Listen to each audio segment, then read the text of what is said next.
Vous avez senti ces slichot, comment ils étaient puissants ce matin? C'était bon. Hein? Baruch Hashem, Baruch Hashem. Hein? Oui, voilà, tu vois, je l'avais perdu.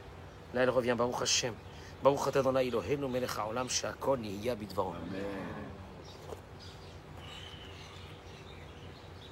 Pour la réfoua chez les mâts de Moreno Verabeno Ateret Rochenu, Rabbi David. Rabbi David Pinto. Akadosh Baruch Hu yishlach lo réfoua chez les mâts. Il nous donne beaucoup de force. Vous ne le savez pas, mais tout au long de l'année, à nous tous. Pour la réfoua chez les mâts de Cathy Esther, Bat Jeannette Chassena, Hubert Victor, Chai Ben Yvette Luna, Yitzhak Ben Esther, Nathan Yosef Ben Yehudit, שהקדוש ברוך הוא ישלח לו רפואה שלמה, אמן כן יהי רצון. לעילוי נשמת מרסל מרדכי מרדושה בן חנה, שהיום פקודת שנתו רוח אדוני תניחנו בגן עדן, נמשך כל נפשות בני ישראל השוכבים עמו, בכלל הרחמים והסליחות, וכן יהי רצון ונאמר אמן, נפשו צרורה בצרור החיים. Est-ce que vous avez des רפואה שלמה d'abord? שלי, בת ציפורה. שמואל בן זוהרה. זוהרה סוליקה בסולטנה. רפואה שלמה. אביבה משקה בת שמחה. Et la bracha et la tzlacha, comment vous vous appelez? Meir Berebi qui est venu de Paris. Alors, si vous voulez, le peu de touristes qui ont pu rentrer en Israël, ils ont dans le programme du pèlerinage à Natania de venir à Dor HaGeoula. Bon alors, il ratson que tous les... Il ratson que cette Gzera s'en va du Ram Israël et que tous ils peuvent venir, soit habiter à côté de chez nous, soit venir nous voir, soit être avec nous pendant un cours. Et j'espère qu'un jour, Be'ezrat Hashem Eric, que pendant les mois des vacances, on aura ici les femmes, là les hommes, tous ceux qui voudront venir assister au live directement avec nous, et il faudra prévoir des petits déj. Ça, c'est dans le programme Be'ezrat Hashem dans les années à venir. Amen. Hein? Amen Kenyi Ratson. Be'ezrat Hashem. J'accueille mes amis sur les réseaux sociaux qui se sont mis avec nous, Be'ezrat Hashem, qui se sont connectés avec nous. Yiratson bracha ve'atzlacha bechol ma'aseh dechem. Zechut HaTorah. Zechut le limud HaTorah soit sur vous, amen, sur vos enfants, sur votre famille, Zivu Gagoun, Bracha ve'atzlacha, des enfants, Refoua Shelema, Kol Asher Tifnu, Taskilu ve'tatzlichu, amen, Keni Ratson. Je voudrais revenir ce matin sur une chose qui est fondamentale. Parce que, malheureusement, je connais beaucoup de personnes que quand ils ont eu des épreuves, ils se sont brisés complètement, ils se sont détruits eux-mêmes. Et je voudrais savoir qu'est-ce que la Torah a à nous dire quand on a une épreuve. Chacun dans son épreuve de sa vie. Chacun dans son épreuve de sa vie. Juste par rapport à une idée qu'on a commencé, vous savez qu'on est en train de lire le livre de Tomer Devora, de Rabbeinu Moshe Cordovero, qui était l'élève de Rabbi Shlomo El-Kabetz, celui qui a fait le Lechadodi en 1500. Un maître incontesté de la Torah. Il a très grand kabbaliste. Il a expliqué, lui, les 13 caractères de Dieu, car ces 13 caractères de Dieu nous sont demandés à nous de les apprendre pour essayer d'imiter Dieu. Imiter, oui, imiter. Imiter pour se rapprocher de lui. Et Dieu demande d'apprendre ces caractères pour qu'on puisse se rapprocher de lui.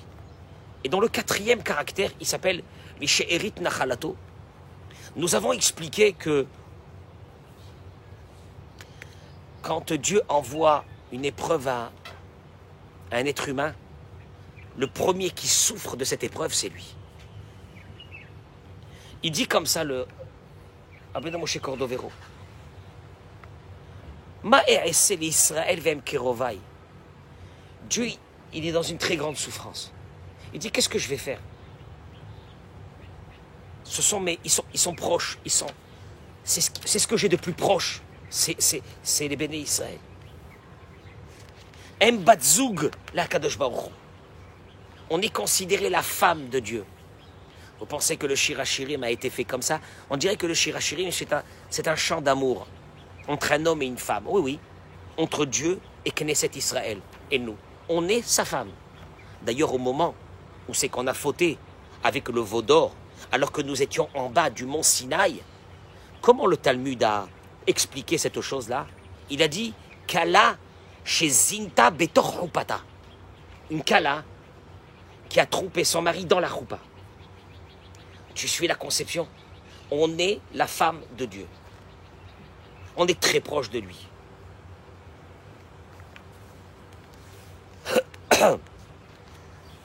Ouma Omer, et qu'est-ce qu'il dit Dieu, Eric? Imar Nichem, si je l'ai puni, Areakev Alay, c'est sur moi là, c'est moi qui souffre d'abord. Quand je, entre guillemets, quand je dois les punir, ça veut dire quand je dois leur envoyer une épreuve. Le mot punition n'est pas un mot chrétien. T'as fait du mal, je te punis. C'est pas ça. On va le voir dans 2 minutes. Mais qu'est-ce que je vais faire? J'ai mal quand je dois leur envoyer une épreuve, j'ai mal. Comme il est écrit, Bechol tsaratam lotsar. Dans leurs épreuves, c'est moi qui souffre. C'est moi qui souffre. Tu comprends? Tu as une épreuve. Toi, tu crois que tu pleures tout seul dans ton coin? Que tu es malheureux, que tu n'arrives pas à te lever de ton lit? Que tu es déprimé? Que tu es en colère? Mais moi, je suis plus que toi encore par rapport à l'épreuve que je t'ai envoyée. Mais nous allons ouvrir une porte ce matin exceptionnelle. Si vous me le permettez. Bezrat Hashem. Rabbi Nachman de Breslev. Je crois que ces paroles, il faut les lire tous les jours. Il dit comme ça. Kol latzarot, toutes les souffrances. Vaïsourim, les épreuves. Vea galout, ve kol achesronot sheyesh la'adam. Et toutes les choses qui nous manquent dans notre vie. Ça va pas. Ça va pas. Avec les enfants, avec ça, avec la femme, avec la parnassa, tout. Hen be parnassa, il le dit. Hen be banim, avec les enfants. Nos plus grandes épreuves de notre vie, c'est les enfants. À travers les enfants, nous allons avoir nos plus grandes épreuves de notre vie. Ne vous cassez pas la tête. Ne vous cassez pas la tête. Quand je vois un couple qui a un bébé, on voit, ils sont là avec la poussette comme ça, ils sont tout mimi. Et je me dis, mon pote, il va leur faire payer. Ouais, il est content. Il vient le matin, il me dit, Baruch Hashem, elle a bien dormi cette nuit. Et tout. Attends, tu vas voir. Aval, c'est la vie. Il te dit tout ça. Tu sais pourquoi c'est des épreuves? Tu sais pourquoi c'est des souffrances pour toi? Ça ne devrait pas être des souffrances. Les épreuves ne devraient pas être des souffrances. Les épreuves ne devraient pas te détruire. Mais tu sais pourquoi elles te détruisent? À Kol Urak, Michael, mon chéri. Tout ça, c'est à cause de quoi? Chesron Da'at. C'est parce qu'on a un manque de Da'at. Da'at? Moi, j'aurais cru Da'at, ça veut dire un manque d'intelligence. Non. Non, c'est pas ça. On a un manque de Da'at. Si on n'avait pas ce manque de Da'at, on aurait passé nos épreuves. Elles nous auraient transcendés. Elles nous auraient élevés. Alors qu'elles nous détruisent. Elles détruisent notre santé. Elles détruisent notre vie. Elles détruisent notre joie. Elles détruisent le peu de temps qu'on a passé dans ce monde. Le 3/4, il est passé que dans ça. La souffrance, la colère. Tout ça parce qu'on a un manque de da'at. On va l'expliquer. Il termine avec ça. C'est énorme. Et quand le da'at, tu l'as acquis, le manque, la souffrance est partie. Moi, c'est ton mérite. Qu'est-ce que ça veut dire? Nassim lève l'écart, il dit le Rav Rouge. Faites attention à une chose. Chez Rabbi Nachman, lokatav, chez Rakrelek me'atzarot. Il n'a pas dit une partie de tes soucis viennent de manque de da'at. Kol achesronot. Tous tes soucis. Première chose. Chesron da'at. Parce que tu vas vivre une vie et il te manque ce darat qui aurait dû faire de toi, à travers les épreuves, quelqu'un d'exceptionnel. Un grand sadique. À la place de t'élever, elles t'ont écrasé parce qu'il te manquait ce darat. Bimilim shelanu, lama yesh chesronot, ki chaser la adam darat. Dans nos mots, à nous, si on devait les dire, pourquoi est-ce qu'on vit dans cette tristesse, dans cette colère quand on a des épreuves? Parce qu'il nous manque ce darat. Eze darat chaser lanu. Shmuel, c'est quoi le darat qui nous manque? Il te dit, Rabbi Nachman, si tu avais ce darat-là, rien ne te touche. Pas seulement rien ne te touche, chaque épreuve, elle t'élève. Nous, on a vu les tzadikim. T'as vu un tzadik, celui qui est fier, quand il a eu des problèmes? Il a grandi encore plus. La main, qu'est-ce qu'il a, lui, que moi, j'ai pas? Et il te dit, tu t'imagines que là, maintenant que je vais te dire un truc énorme, c'est quoi le darat? Qui va te permettre de passer toutes tes épreuves de ta vie et de grandir à travers ces épreuves. Tu crois que là, je vais te dire un truc énorme, là, maintenant, hein? Le darat, il te manque le darat. C'est ce darat qui te manque. She'akol me'Hashem ve'akol letova. Voilà ce qui te manque. Ça fait mal, hein? Ça tue, ça, hein? She'akol me'Hashem. Tout vient de Dieu. Comment tout vient de Dieu? Je vais le tuer. Je vais le tuer, il m'a fait ça, je vais le tuer. Je vais le tuer tant que je ne me suis pas vengé. Tant que je ne me suis pas vengé, je ne trouverai pas la paix. She'akol me'Hashem. Tout vient de Dieu. Ve'akol letova. Et tout est pour le bien. Maintenant, tu as ça, ta vie sera un paradis. Tu n'as pas ça. L'oralenu, c'est l'enfer. C'est l'enfer dans ce monde. Tu sais quoi? Des fois, je te dis, il y a des personnes que je vois dans cette colère. Ils ont détruit leur santé, Eric. Il ne reste plus rien de leur santé. Parce qu'ils ont eu des épreuves. Et parce qu'ils n'ont pas... Mais maintenant, quand tu viens leur dire, tu sais, Akol, me'Hashem, ve'akol letova, ils ont envie de te frapper, hein. Ils ont envie de te frapper quand tu leur dis ça. Ils ont envie de te frapper. Mais il est malade, celui-là. Qu'est-ce que tu viens comme va? Le mec, il vit dans un monde de bisounours. Akol, me'Hashem, ve'akol letova. Il te dit, Rabbi Nachman, si tu avais ce darat, ta vie aurait été exceptionnelle. Tout est d'Hashem. Et tout est pour le bien. Et quand tu arrives à travailler cette conception que tout est d'Hachem et que tout est pour le bien, chez Zenikra, chez Shlodarat, c'est ça le darat. C'est ça la sagesse. C'est ça la sagesse que tu devrais... Mais c'est Dieu qui donne la sagesse ou non? Il faut beaucoup prier pour l'avoir. Il faut beaucoup prier pour l'avoir. Il faut beaucoup prier. Tu sais, à chaque coup de téléphone, à chaque problème, tu peux la perdre. Et une colère, elle te monte. Mais si tu savais que tout était d'Hachem, on va développer cette idée parce qu'elle est énorme. Alors dans ce cas-là, il te dit, si tu avais ça, en lo shum tsar veshum chisaron veshum isurim veshum galout. Il n'y a pas d'exil. La neshama est en exil, le corps il est en exil. Il n'y a pas. Tu redeviens quelqu'un qui va apprécier chaque instant. Tu n'auras pas de souffrance.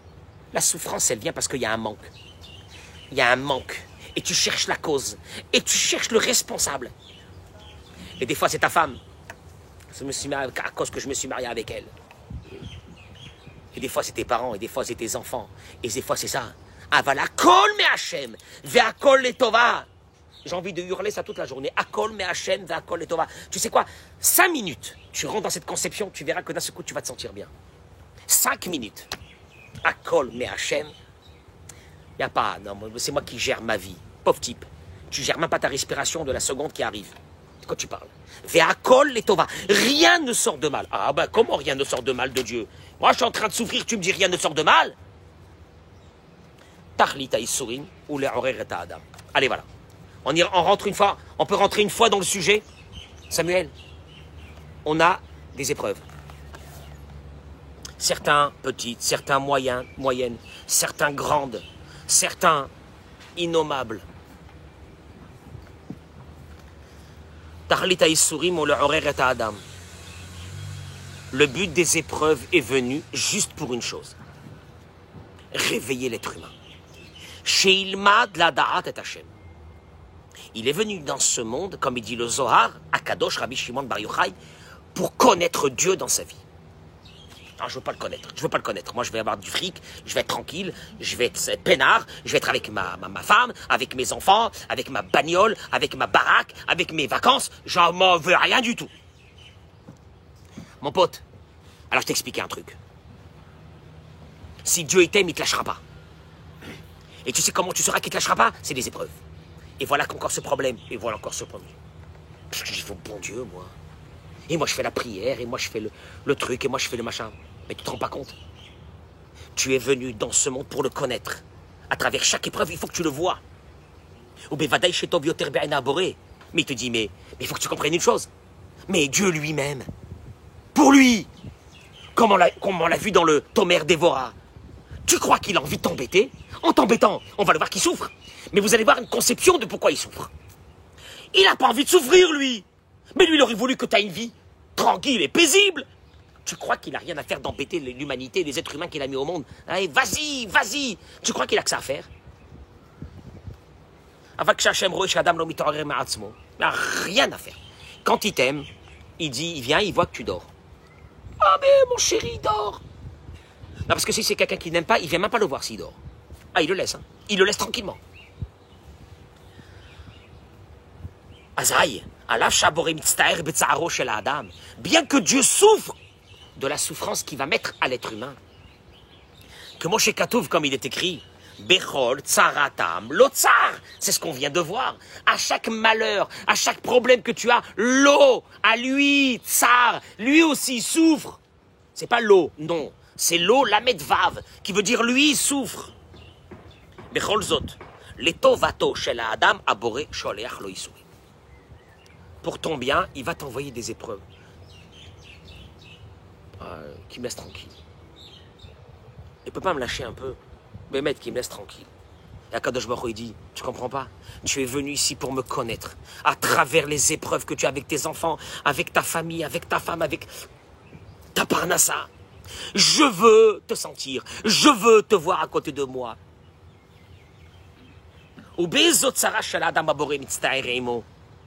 Eric, on a dit que Dieu souffre de notre souffrance. Quelle souffrance il souffre? Il dit, c'est bizarre qu'il souffre. Parce que pour Dieu, cette souffrance qu'il est en train de t'envoyer, on a dit, elle est venue pourquoi? Pour te réveiller. Donc il ne devrait pas souffrir ta souffrance. Tu es sûr ou non? Nous, on prend notre souffrance comme une souffrance. Et on dit, Dieu, il souffre avec moi la même souffrance que moi. C'est faux! Puisque Dieu, quand il t'a envoyé ta souffrance, c'était pour te réveiller. Donc, lui, en principe, il ne devrait pas souffrir. C'est comme, par exemple, tu viens réveiller ton fils le matin.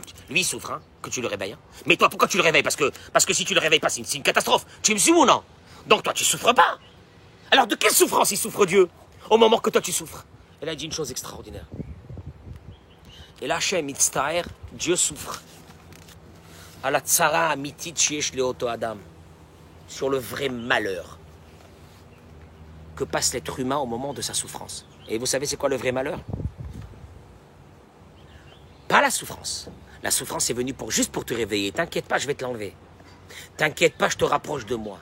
Alors pourquoi? De quoi il souffre Dieu? La souffrance de Dieu, elle est... Eric, tu entends ça sur Hidouche là? Qu'au moment où toi tu souffres, ta souffrance, elle te détruit. Parce qu'il te manque juste cette idée, et c'est ça qui le fait souffrir. Que ça vient de lui, et que c'est pour ton bien. C'est ça la souffrance qui souffre. Que c'est pour ton bien, et que ça vient de lui. Et que tu n'as pas ça, à ce moment-là. Et c'est ça la souffrance qu'il a Dieu. Attends, c'est une nouvelle conception. Bechol tsaratam lotsar. Dieu souffre. Mais Dieu, la souffrance de Dieu n'est jamais venue pour punir un être humain. Elle est venue juste pour le réveiller. Alors de quoi il devrait souffrir? De rien? Non, il souffre parce qu'il te voit qu'à ce moment-là, tu te détruis. Tu détruis ta vie. Alors que cette souffrance, elle était venue juste pour faire une chose. Pour que ton âme, dans ce monde, de petits moments, elle soit connectée avec lui. Et à la place que tu te connectes avec lui, qu'est-ce que tu fais? Tu te détruis complètement. Tu détruis ta vie. Tu détruis celle de ta femme, de tes enfants. Tu détruis tout parce que tu as une souffrance. Alors que cette souffrance, elle devait te mettre dans une connexion que jamais dans ta vie tu aurais pu arriver à cette connexion si tu n'avais pas eu cette souffrance. T'as vu? Mais tout ça, pour que tu te connectes à lui au moment de la souffrance, qu'est-ce qu'il aurait fallu que tu as à ce moment-là? Zeme Hashem, Veze Letova. Zeme Hashem, Veze Letova. T'as vu? Chatachlit. Et tu dis parce que un être humain il est venu pour un tachlit. Un être humain il est venu pour un but. Ah, c'est quoi le but? Zo kavana sheyesh lachem. Bechol mashu ma'avir ala adam. Ou maï kavanato, il te dit, Dieu va te faire passer dans une vie un film de toutes les choses qu'il va t'envoyer, de toutes les choses qu'il va te faire, tout est préparé. Ne t'inquiète pas, hein. N'essaie pas de te sauver. Elles arriveront d'un autre côté. Et pourquoi tu les as envoyées? Le but, c'est quoi le but? Les tivima adam, les oriro li tchouva, les chaperlo al avonotav. Nettoyer ses fautes. Nettoyer. Pas frapper, nettoyer. Nettoyer. Quel chesed que Dieu il a envoyé des souffrances dans ce monde. On demande à Hachem qu'elle soit légère. On demande à Hachem qu'elle passe rapidement. On demande à Hachem qu'il ait de la pitié, beaucoup de pitié au moment de la souffrance. Et il y a une pitié incommensurable au moment de la souffrance. Nos sages nous disent, Dieu n'envoie pas une souffrance à quelqu'un si, en faisant souffrir ce quelqu'un, il y a d'autres qui vont souffrir. Impossible. Il ne peut pas y avoir des dégâts collatéraux chez Dieu. Et s'il envoie une souffrance à quelqu'un, et à cause de ce quelqu'un qui souffre, il y a d'autres qui souffrent, c'est parce que les autres aussi, à travers cette souffrance de voir cette personne souffrir, il répare aussi une faute. Mais si l'entourage de cette personne ne doit pas souffrir, on ne fait pas souffrir la personne. Il n'y a pas de dégâts collatéraux chez Dieu. Nous réveiller à la teshuva.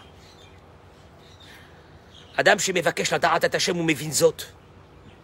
Un être humain qui a envie de connaître un peu Dieu une fois dans sa vie, il va le comprendre ça. C'est dur, mais il va le comprendre. Et il va remercier Hashem au moment de ses épreuves. Je termine par une chose.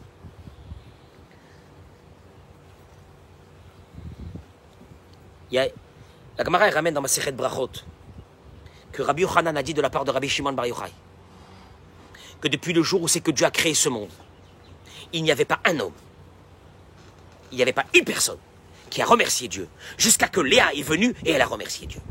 Léa, il met nous, notre mère. Au moment où c'est qu'elle a eu Yehuda, elle a remercié Dieu. Et là, non, ça, je te pose une question, ils disent, mais qu'est-ce que ça veut dire ça? Avraham Avinu, il n'a pas remercié Dieu. Adam Arishon, il n'a pas remercié Dieu. Ça veut dire quoi? Et là, un de nos grands maîtres,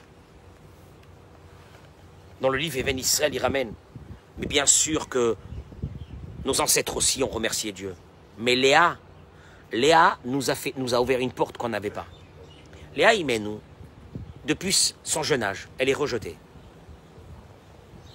On l'avait déjà choisie, elle devait se marier avec Esav. Léa pleure, elle a passé son adolescence à pleurer. Elle arrive pour se marier, on la prend de force, on la met dans la choupa à la place de Rachel Imenu. Le lendemain, son mari lui dit, qu'est-ce que tu fais ici, toi? Qu'est-ce que tu fais là? Tu te rends compte pour une femme? Léa est la mal-aimée. Léa, c'est la souffrance.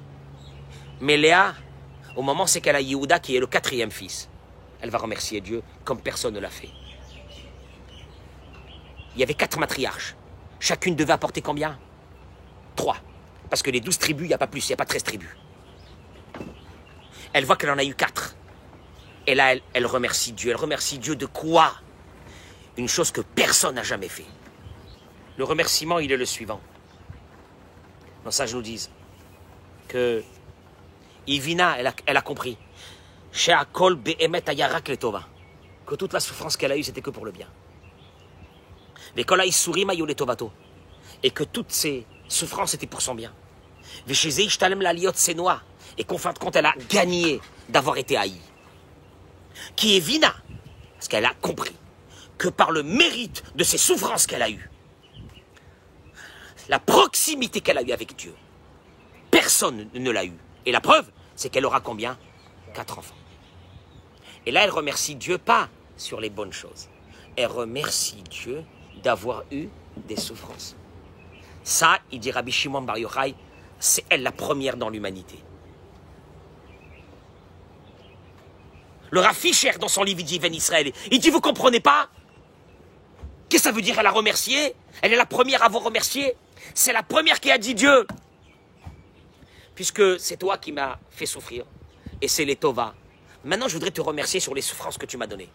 Parce que je viens de comprendre que toutes ces souffrances m'ont amené à avoir un lien avec toi que personne n'aurait pu avoir. Et que derrière ce lien se trouvent de très grandes réussites de l'être humain.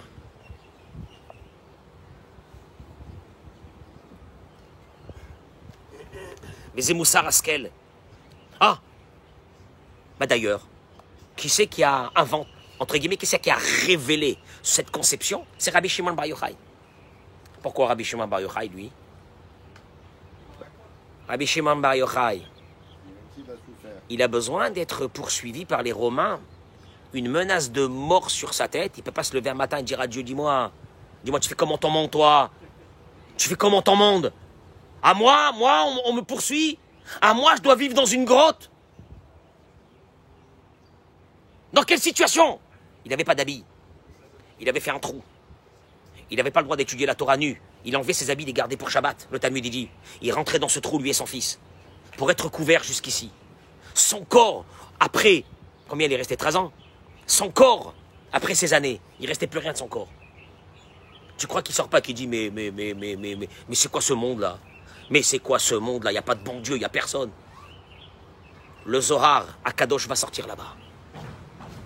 Rabbi Shimon Bar Yochai, lui, il a compris que derrière les souffrances, il y a de grandes portes. À une condition, ne te détruis pas. Ne te détruis pas. Ne te détruis pas dans ces souffrances. Accepte-les. Mais pas accepte-les parce qu'il faut les accepter. Accepte-les en disant Hachem, je sais que c'est toi. T'inquiète pas. T'es en train de me faire des feintes et des machins, je sais que c'est toi. Mais je sais que ça colle les Tova. Ne t'inquiète pas. Je sais que ma vie, je suis pas abandonné, je suis pas seul. Tu es là avec moi. Mais c'est Moussar Askel, l'école Echad Mitanou. Ça, c'est un enseignement majeur sur nous tous.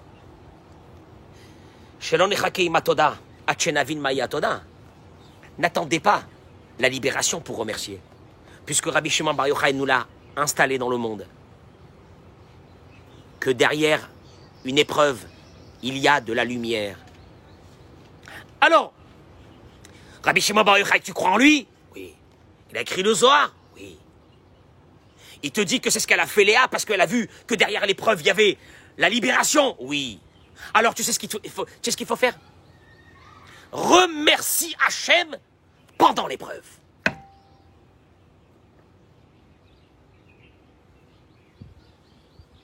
Remercie Hachem pendant l'épreuve. Parce que c'est de lui. Vézélétova, mais l'étova d'une folie. L'étova d'une folie. On avait interviewé une fois, et je termine avec ça aujourd'hui,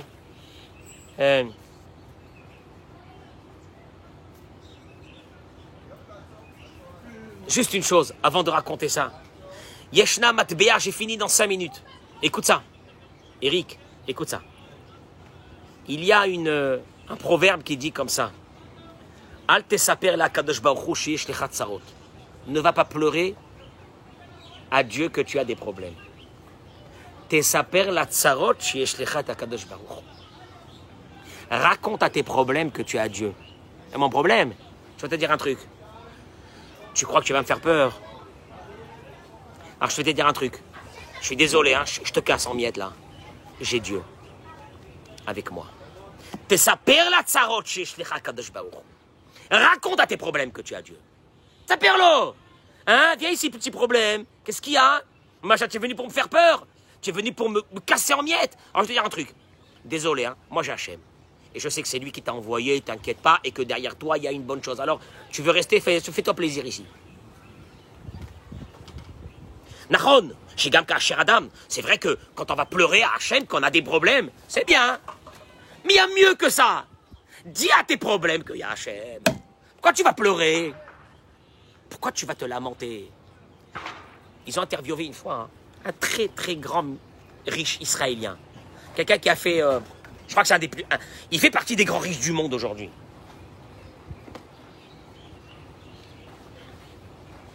Comment il a fait pour devenir riche? Il a dit qu'il travaillait dans une usine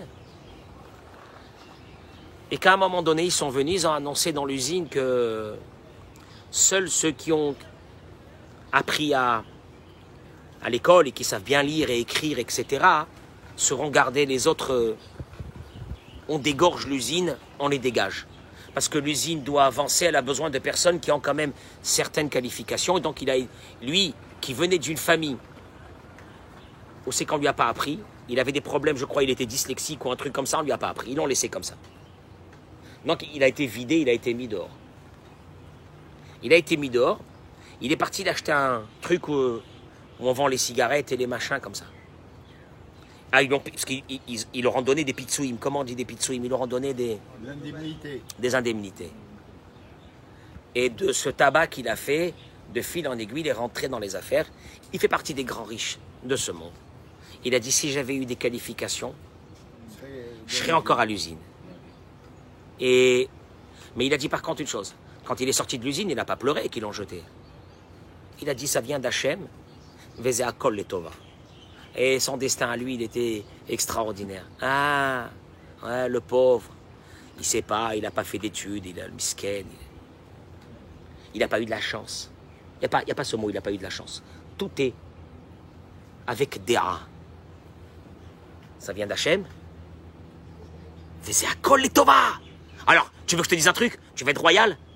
Commence à remercier Hachem pendant ton épreuve. Et venez me raconter, s'il vous plaît, ce qui vous est arrivé après. Ça me fera plaisir. Ça mange pas de pain et ça me fera plaisir. Remerciez Hachem pendant l'épreuve et après venez me raconter le miracle que vous avez eu. Parce que c'est ça le dara, c'est ça la dara, c'est ce qu'il a dit Rabbeinu. Celui qui vivrait avec ça, il peut pas tomber. Il peut pas tomber. À chaque épreuve qui va venir, il va dire à l'épreuve, ça va. Ah, tu vas être là, reste là. De toute façon, moi j'ai Hachem avec moi, je sais que c'est les Thomas. Donc ne t'inquiète pas, tu me casseras pas. Tu me briseras pas ma vie. Ce peu de vie qu'on a dans ce monde, de les vivre avec bonheur. Bracha v'atzlacha, je vous souhaite une très bonne journée. Amen, Kenny Ratson. Hazak o Baruch.